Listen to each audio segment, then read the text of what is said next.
So a little bit about myself. My name is Urooj. I'm based in Ottawa, Canada. So Ottawa is the capital.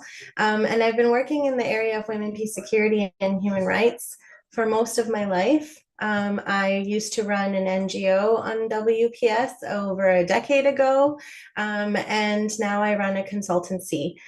Before that, I spent some time in government as well. And I say all this because what I have learned and what I offer is different languages of practice. And one of the things that I know that, gives me the confidence to run a consultancy is one of the things that I will teach you in your course is how to operationalize ideas. By operationalizing, what I really mean to say is how do you put it into action? So we can have all these beautiful, fluffy commitments, but how does it look like when we're actually in the field or in practice? Or putting it into action? And how do we do it in a way where all of the principles that Lucy mentioned at the beginning and the principles that most of us hope to abide by of equality and equity and justice, how do we make sure that those are actioned? And so it is a unique niche of practice. And what you'll learn in this course is essentially what it really looks like when we talk about certain key hot terms. My course, before we go to the next piece, my course is a combination of practical as well as theoretical, and there is a little bit of an academic side to it as well. So I bridge the theory with the practice, and it really stems from a course that I taught at the United Nations University of Peace many years ago. They called me in and said, we need someone to put a course together on gender and human security. And what you see is a snippet of that course. And it was a master's level course for practitioner students as well. So yeah, let's go.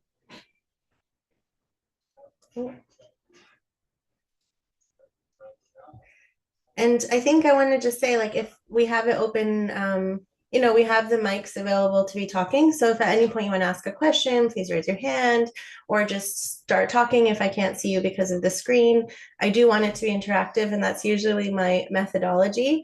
The course itself is very interactive as well. There's group exercises, there's case exercises, there's a lot of hands-on training within the course itself. We've been very creative with the virtual aspect of it all. So the first thing you'll see here, because there's a question, and the question is, what does inclusion in peace building and humanitarian assistance mean to you? I'm going to just wait 2 seconds to have it up.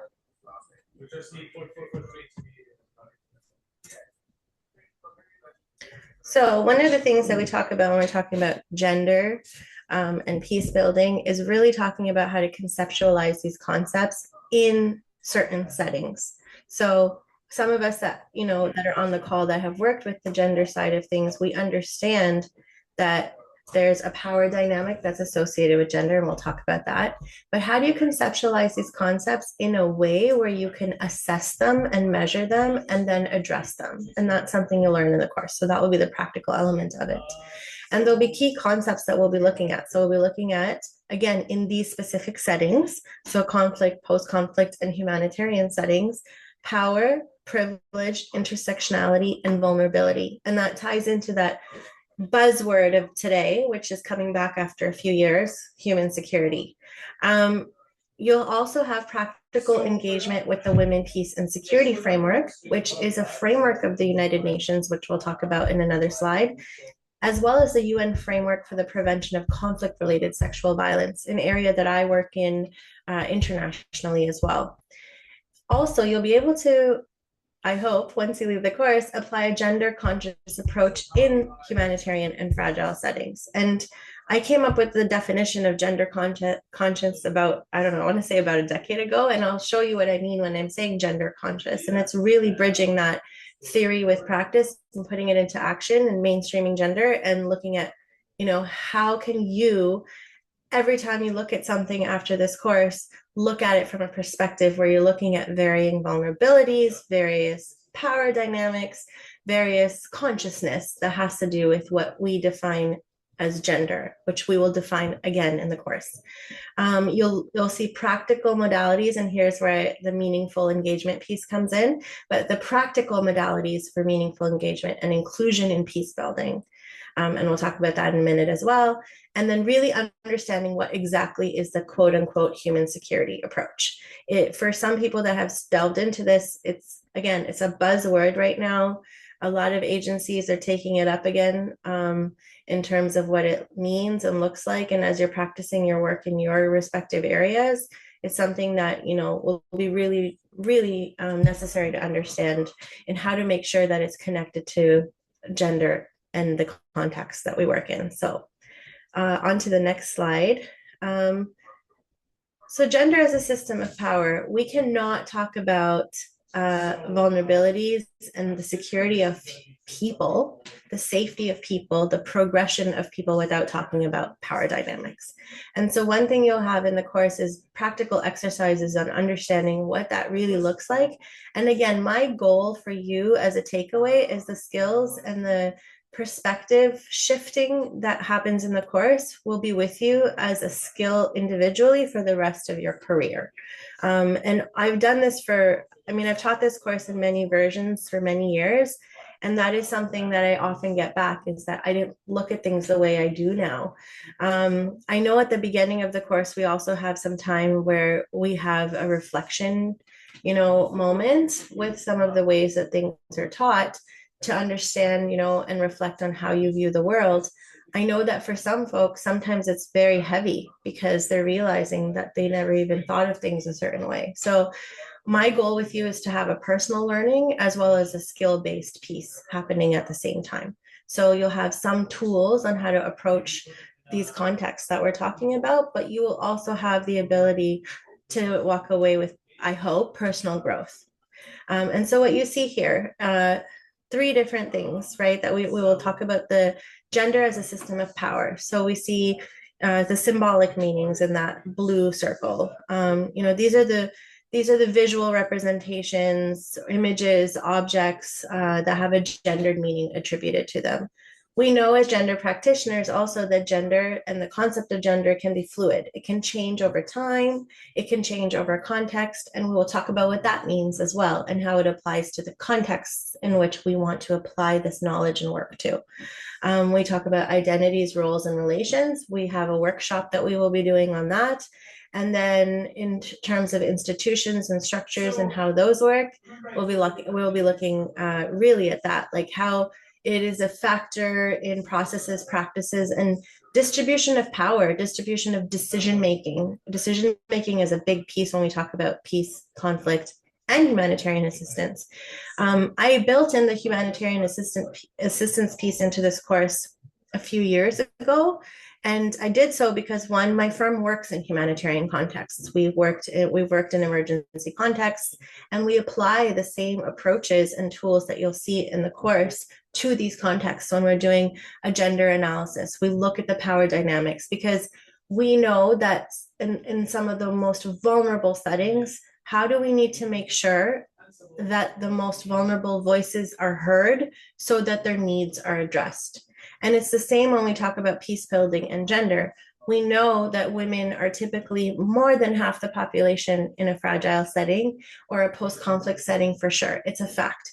We also know that there are certain populations in certain settings that have high stakes in what happens in the future. And if their voices are not represented in an adequate and effective way, they don't become part of the plan. They also don't get to identify the actual needs that these agents of change and stakeholder, sort of the hat that they wear as stakeholders, can present. If they're not being provided a voice and an ability to inform how assistance is provided to them, what they actually need, or inform the needs to make sure that conflict can be sustainably suppressed and peace can be durable, then we all know that everything is set up to fail. So one of the things you'll walk away with the course is really understanding what you need to look at to make sure that whatever you're doing actually has effect, that the investment of the work, investment of the time you spend if you're on the ground working with civil society, what does that need to look like in actuality? How does it need to be inclusive in that sense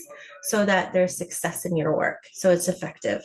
The name of my firm is Sustainable Human Empowerment, She Associates, and it's very intentional in the sense that anything that I work on has the intention of maintaining sustainability beyond my involvement. And I hope that I can offer that to you as well, that there's a growth of skills, knowledge, and direction, which is in line with a lot of our value-based work, so that you're able to do that.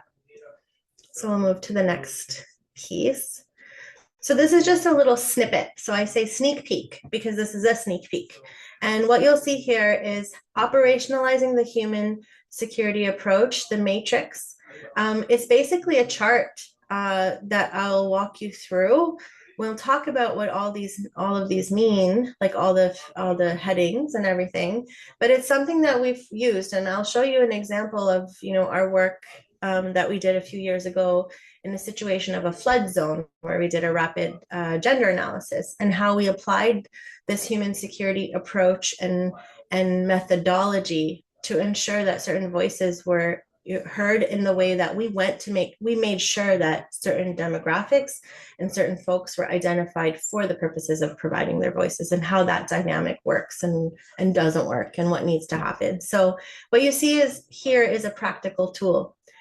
Something I'll add is that, I taught the course once and people walked in saying, "You're just supposed to tell me how to do my job."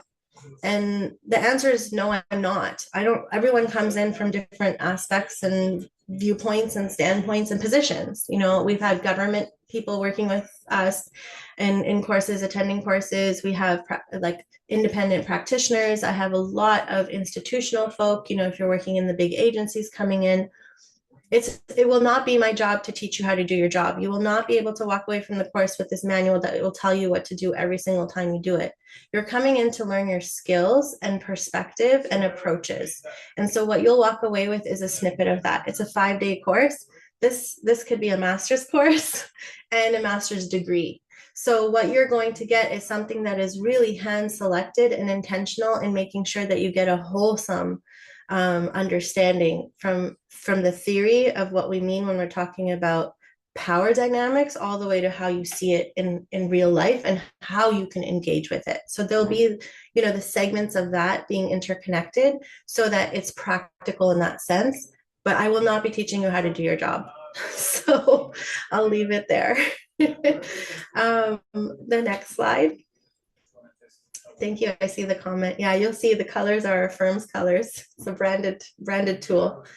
So I wanted to just give a little sense, because there's going to be one whole module where we'll talk about what is the Women, Peace, and Security Framework and why the Women, Peace, and Security Framework. It's a framework that I've been working with for most of my career, and I have the privilege, I say, to learn and to have in my friendship circle the women who did the advocacy for decades to get these resolutions that the UN passed. I call them legends, and I call them the mothers of the agenda. I am not a mother of the Women, Peace, and Security agenda, but those people are in my life.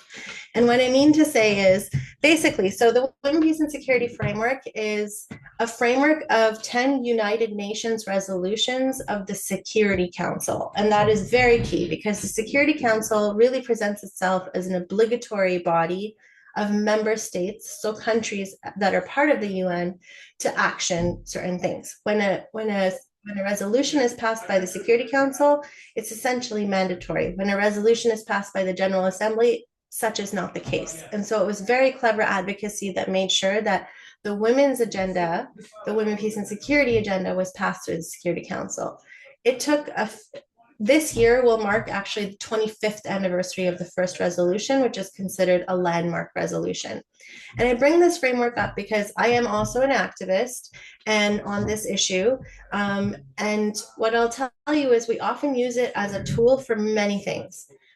One is to say that, there's obligations to acknowledge like differing vulnerabilities and gendered aspects of conflict and humanitarian assistance. And I myself will personally be delving into creating a narrative in the world and in our work on justice in WPS in the coming months. But there's an interconnectedness with development, humanitarian assistance, and WPS.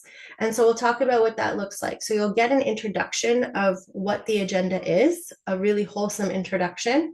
And then we'll show and talk about how we engage and how we as a collective group will can engage with the agenda. It's been a hot topic for the last few years, I'll say. There's national action plans that countries have set up. There's over 100 member states that have national action plans. I actually spent my last year and a half working with the country of Somalia, setting up their implementation of their WPS National Action Plan. And what you'll see is the synergies of the agenda with a lot of the issues that you work with. There's even a compact called the Women, Peace and Security Humanitarian Action Compact, which came about, I think, in 2021, for member states and practitioners to really understand that there is a nexus of practice with rights, with obligations in relation to rights and meaningful inclusion, with abuses such as sexual violence, with vulnerabilities that are faced in these contexts, and the assistance that's provided and the interventions that are provided. So that's what you'll essentially get from this. And you'll also see how it intersects with the concept of human security and what my interpretation of that is. So again, you'll get my interpretation of quite a few things, but a lot of that has come into practice. So it is something I am proud of, and it's something that I stand by. So that's you'll definitely be getting a lot of that. We'll go to the next slide.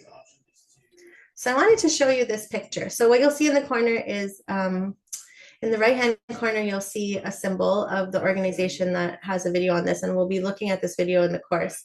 ICANN is the International Civil Society Action Network, and it's one of two giant organizations internationally that works directly with women on the ground to ensure that they're involved in processes that lead to change in post-conflict and conflict scenarios. Phenomenal people. What you'll see here, actually, I'm going to ask, what do you see here? I want to ask the group. So looking at this picture, please tell me what you see. You can go ahead and put it in the chat or just chime in. Does anyone want to tell me what they're seeing? Do not put it in the key and the connection straight. Yes, no.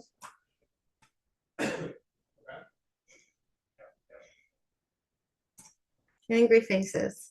Okay. What do you see happening, or what do you think is happening in this picture?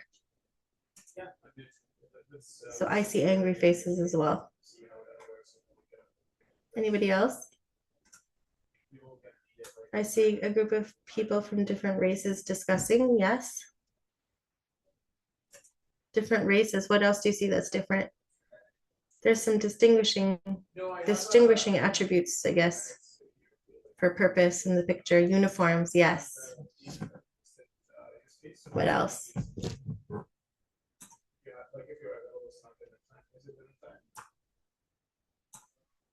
Anything else? Okay. So this is a snippet from a video that's part of the training that has to charts and lists. Yep. That has to do with basically what you're seeing is a negotiation table for peace. So what you see on the table is an attempt to write a peace agreement. One of the things that I've actually been trained on in my academic training is how to literally write an effective peace agreement. It's really interesting to see, like, for me, myself in my career, to go from like the academic side of it, the analysis paper exercise side of it, to then practicing the work that I was, taught to know. It's been very, very fascinating for me to reflect. But what you'll see here is we talked about inclusion at the beginning, and there is this trend, or not even trend, there's a phrase that is often presented in our world of work, and it stopped for a few years, but it started again, where folks that I'm surrounded with say, you can't just add women and stir. You can't just add women and stir and expect equality to be achieved or their voices to be heard.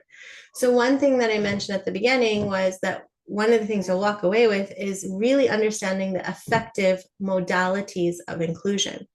We talk about what that looks like, and it can be above and beyond, a peace building scenario. You can step back and think, okay, if I'm talking about inclusion, what does it mean? Does it mean that I have a voice? How does it look like when I have a voice? And if I look at this context, I'll say, okay, we see women at the table. Okay, they're occupying seats. In this one, I can see a little bit of friendliness with the paper, with the lady on the right touching the paper. So maybe, she has a little bit of control in what she's saying, or directing. But there are situations, and we'll go into a study where there's been a study done on, what it has looked like when member states have been brought to the table to negotiate during a conflict.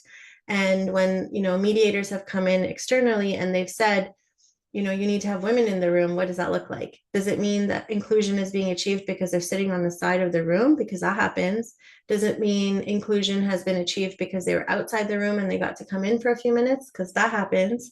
Does it look like women sitting at the table, but they're not allowed to talk? Because that happens. Or are they sitting at the table and they're allowed to speak, but when they speak, there's no notes taken? That's a big one, right? So we let them speak, but we didn't know what they were saying, and therefore it's not built into it. So we'll talk about what that looks like. And what's really fascinating about this conceptualization of operationalizing inclusion and the modalities of it is the fact that there's so much, it can be applied across different scenarios in life and your work as well.